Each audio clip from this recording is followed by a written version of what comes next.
जय गुरुदेव। प्राकृत भाषा और व्याकरण के अध्ययन की इस यात्रा में पुनः एक बार आपका स्वागत है। इस यात्रा के भीतर वर्तमान में हम प्राकृत में संधि की चर्चा कर रहे हैं और उसके अंतर्गत भी स्वर संधि के बारे में हमारी व्याख्या चल रही है। स्वर संधि के ये 9 भेद हैं। इनमें से पूर्व रूप तक के भेदों की परिचर्चा हम संपन्न कर चुके। आज के इस सत्र में हम पररूप, प्रकृति भाव, अव्यय संधि इत्यादि भेदों के बारे में चर्चा करने का प्रयास करते हैं। आइए प्रारंभ करते हैं। पररूप संधि का कैसा रूप प्राकृत व्याकरण के अंदर प्राप्त होता है, उसके कैसे उदाहरण प्राप्त होते हैं और किस प्रकार की उसकी व्यवस्था है, इसको समझते हुए आगे बढ़ें, अपने ज्ञान को वर्धमान करें, प्राकृत भाषा की इस मनोरम यात्रा के साक्षी बने। आइए प्रारंभ करते हैं आज का सत्र। तुम्हारे चरणों का गुरुवर मुझे सहारा मिले, तुम्हारे चरणों का गुरुवर मुझे सहारा मिले।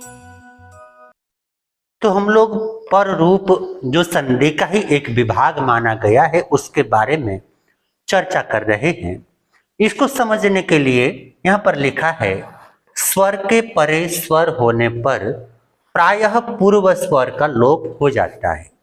ये प्राकृत की एक सामान्य व्यवस्था है और इस व्यवस्था के लिए आचार्य हेमचंद्र ने 10वें नंबर का सूत्र लुक उसकी रचना की है और उसका तात्पर्य यही है कि जब भी स्वर के बाद स्वर आ जाए तो प्राय करके पहले वाले स्वर का लोप कर दिया जाता है, जैसे कि जरूरत होती है।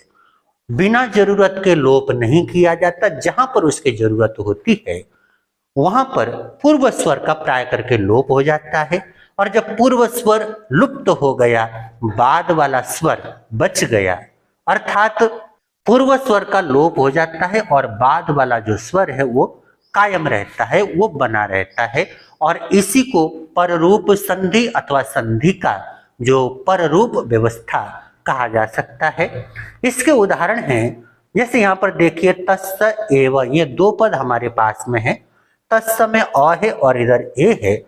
स्वर के बाद स्वर आया हुआ है, उसकी स्थिति बनी हुई है। तो यहाँ पर ये जो बाद वाला स्वर है ये कायम रहता है और स के अंतर्गत जो अ है उसका लोप हो जाता है। जब इसका लोप हो गया तो ये दोनों पद मिलकर के जब एक हो जाते हैं, संधि हो जाती है, तब रूप बनता है तस्सेव। यहाँ पर ये जो ये है, हम ऐसा भी कह सकते हैं कि बाद वाले पद ने अपना प्रभाव प्रथम पद के ऊपर डाल दिया, जिससे कि प्रथम पद का जो स्वर है वो लुप्त हो गया और बाद वाले पद का जो स्वर है वो कायम रह गया। किसी भी रूप में हम इसको समझें, मूल बात इतनी ही है कि जब स्वर के बाद तुरंत स्वर आ जाता है, अर्थात 2 पदों में पूर्व पद के अंत में स्वर हो और अगले पद के प्रारंभ में स्वर हो, तो ऐसी स्थिति के अंदर प्राय करके पहले वाले स्वर का लोप करके उन दोनों पदों को मिलाने की व्यवस्था है।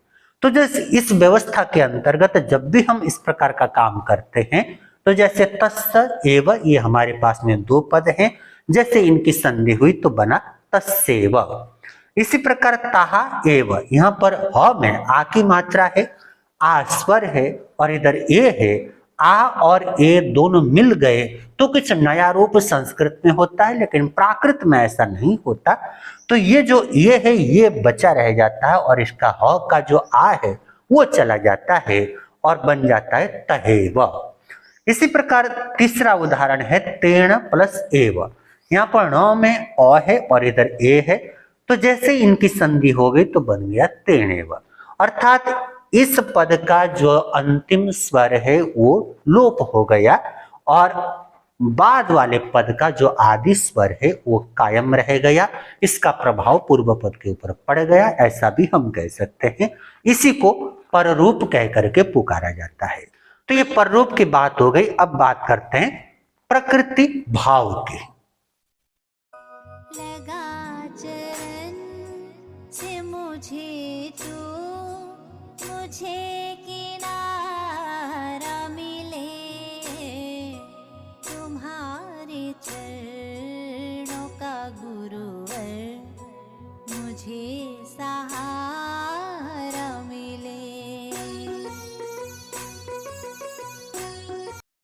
तो आइए बात करते हैं प्रकृति भाव जो संधि का रूप है उसके बारे में।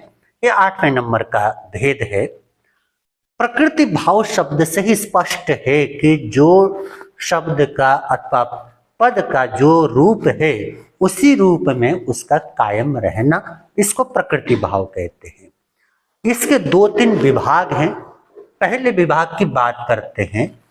ई अथवा दीर्घ ई, उ अर्थात ह्रस्व उ अथवा दीर्घ उ के बाद, ई और उ के बाद अगर कोई विजातीय स्वर आ जाता है, अर्थात इनकी दृष्टि से विजातीय स्वर, भिन्न वर्गीय स्वर भी हम इसको कह सकते हैं समझने के लिए, जैसे अ है, आ है, ए है इत्यादि। अर्थात ई और उ के अलावा कोई भी स्वर इनके बाद अगर आ जाता है तो उसकी संधि नहीं होती। अर्थात ई के बाद भी अगर विजातीय स्वर आ जाए तो उसकी संधि नहीं होगी। उ के बाद भी कोई विजातीय स्वर आ जाता है तो उसके साथ उस स्वर की संधि नहीं होती। प्रकृति भाव को एक प्रकार से स्वर संधि निषेध भी कह करके पुकारा गया है। अर्थ भी इसका स्पष्ट है कि प्रकृति भाव अर्थात स्वर संधि का वहां पर कोई प्रावधान नहीं होगा। रहेंगे 2 पद, भले ही वो दोनों पद मिलकर के एक हो जाएं, लेकिन उनके बीच में जो प्रकृतिगत जो उनका स्वभाव है वो कायम रहेगा। दोनों पदों में किसी प्रकार का कोई अंतर नहीं आएगा। इसी को प्रकृति भाव कहते हैं।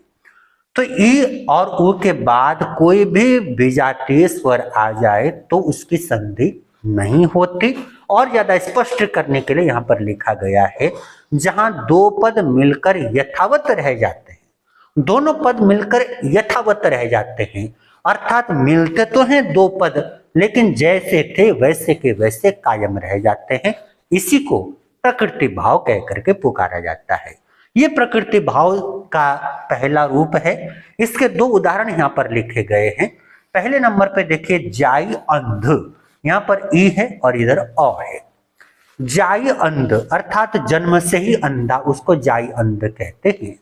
तो जाई अंध जब इन दोनों पदों की संधि अगर हम करना चाहें तो प्रकृति भाव के अनुसार इनकी संधि का निषेध हो जाता है। ये मिलकर के एक पद तो बन जाएंगे लेकिन रहेंगे इसी रूप में, जाई अंध। ये प्रकृति भाव है। इसी प्रकार पूर्वी प्लस आयु 2 पद हैं, यहां पर ई है और इधर आ है।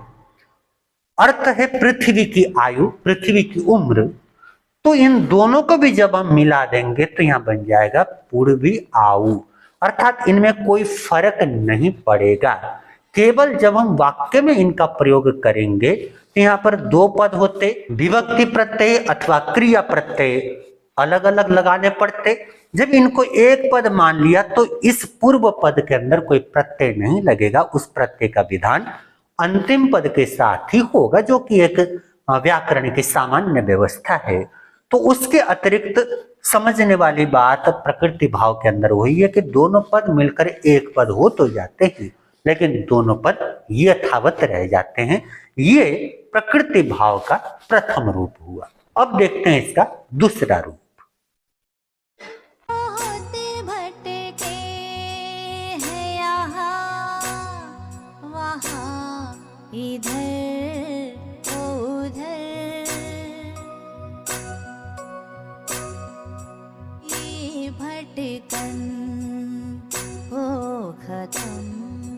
तेरा इशारा मिले, लगा चरण से मुझे तो मुझे किनारा मिले। तो प्रकृति भाव के दूसरे विभाग के बारे में बात करते हैं। इसकी परिभाषा है ए और ओ के बाद कोई भी स्वर आ जाए तो उसकी संधि नहीं होती। हालांकि इस बात को हम पूर्व के अन्य भेद के रूप में भी समझ चुके हैं। ए के बाद अथवा ओ के बाद कोई भी स्वर आ जाए तो उसकी संधि का निषेध प्राकृत के अंदर हो जाता है, संधि नहीं होती। उदाहरण के लिए जैसे लच्छिए आनंदो, ये दो पद हैं, यहाँ पर देखिए ए है और इधर आ है, तो इनकी संधि संस्कृत होता तो हो जाती, प्राकृत में इनकी संधि का कोई विधान नहीं है, इसलिए ये दोनों पद संधि रहित अवस्था के अंदर लच्छिए आनंदो ऐसे लिखे जाएंगे। उसी प्रकार अहो अच्छरियम, यहाँ पर ओ है और इधर अ है, तो इसकी संधि का निषेध होने के कारण अहो अच्छरियम इस रूप में इसको लिखा जाएगा। तो प्रकृति भाव का दूसरा विभाग ए अथवा ओ के बाद में कोई भी स्वर आ जाएगा तो उसकी संधि नहीं होगी, इस बात को हमें समझ लेना है। तीसरे विभाग की बात करें तो प्रकृति भाव के अंतर्गत यह कहा जाता है कि क्रियापद के प्रत्यय के साथ संधि नहीं होगी, अर्थात क्रियापद का जो प्रत्यय है वो स्वर के रूप में मौजूद हो और उसके बाद कोई ऐसा पद हो जहां पर स्वर मौजूद हो और उनकी संधि की स्थिति वहां पर संभावना बनती हो, तो वहां पर उसकी संधि का निषेध हो जाता है।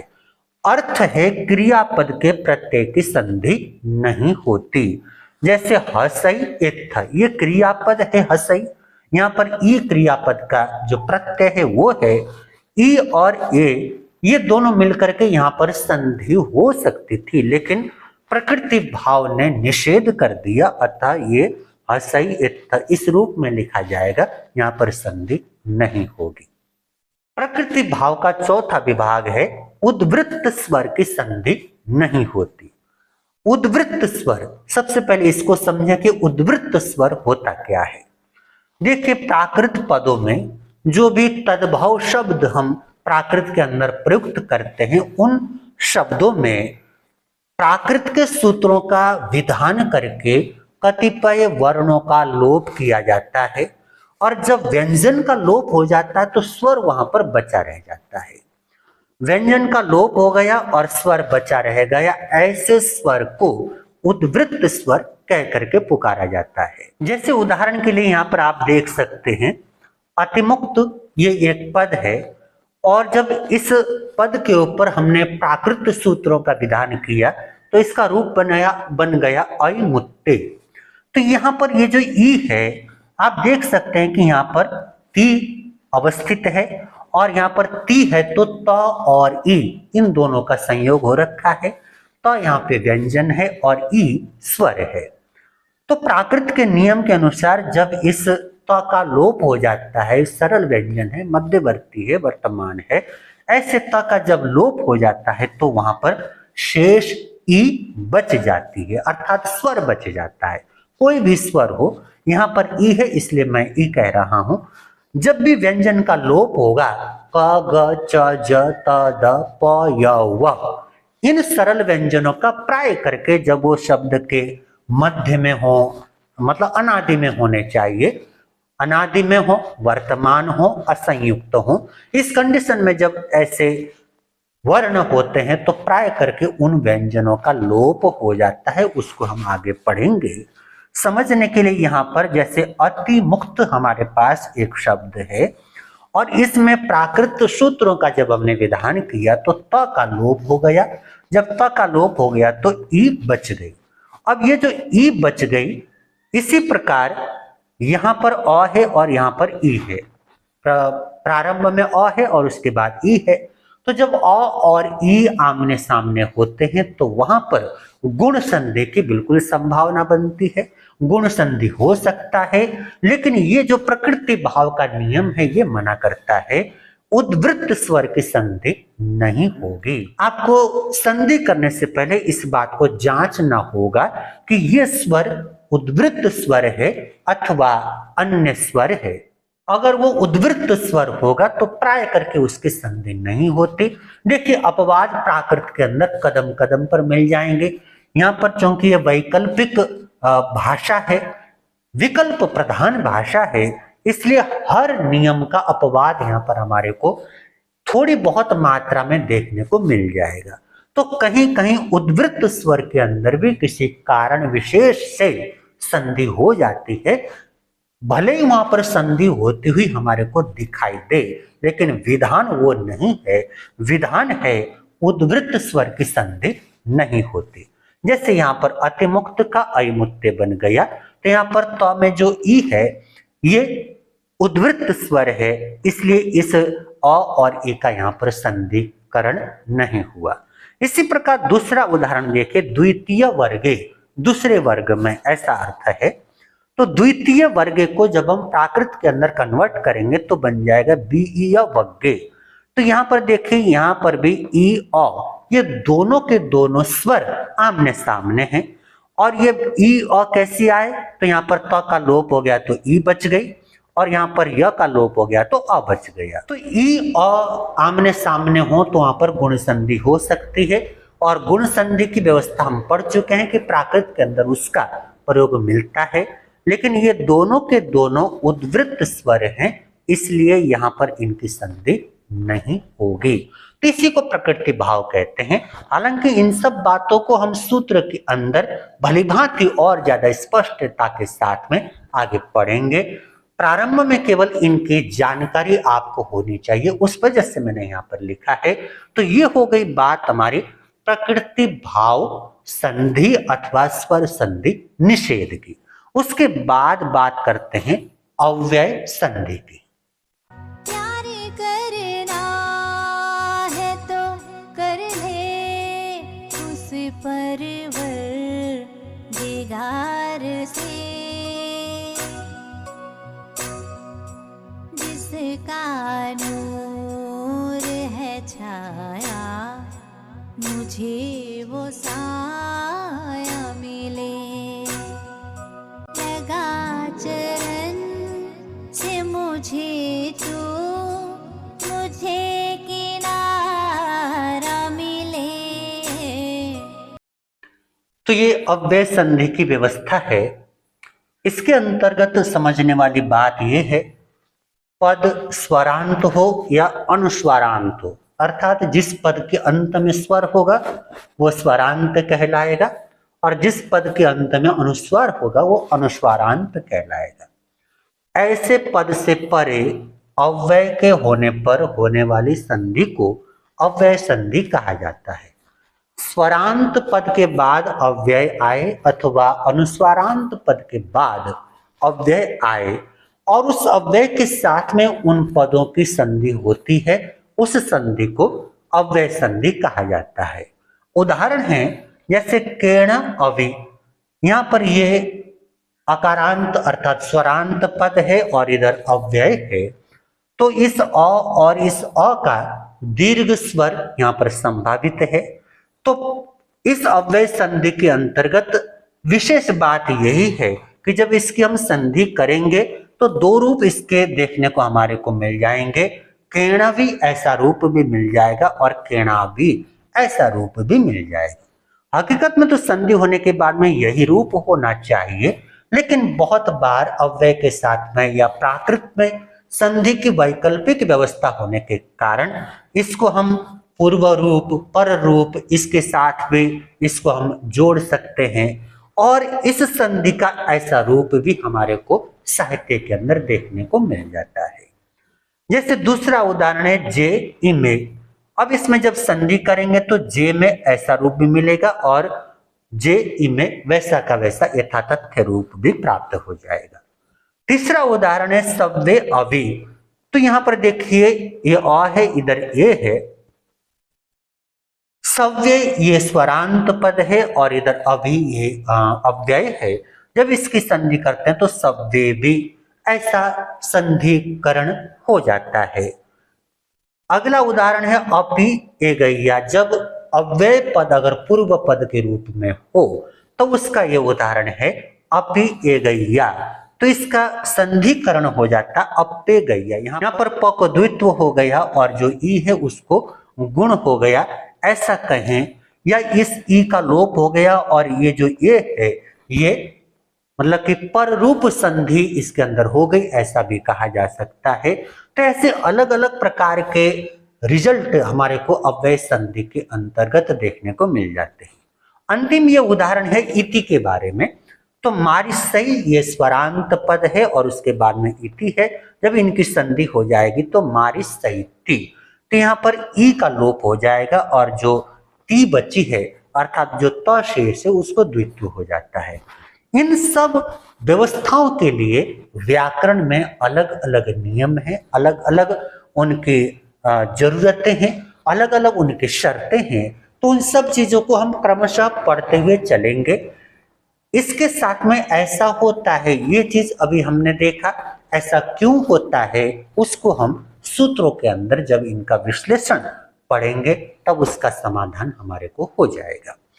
तो स्वर संधि के अंतर्गत ये जो 9 भेद हैं, इन 9 भेदों की चर्चा हमने यहाँ पर संपन्न कर ली। अब इसके बाद व्यंजन संधि और विसर्ग संधि की बात बाकी है।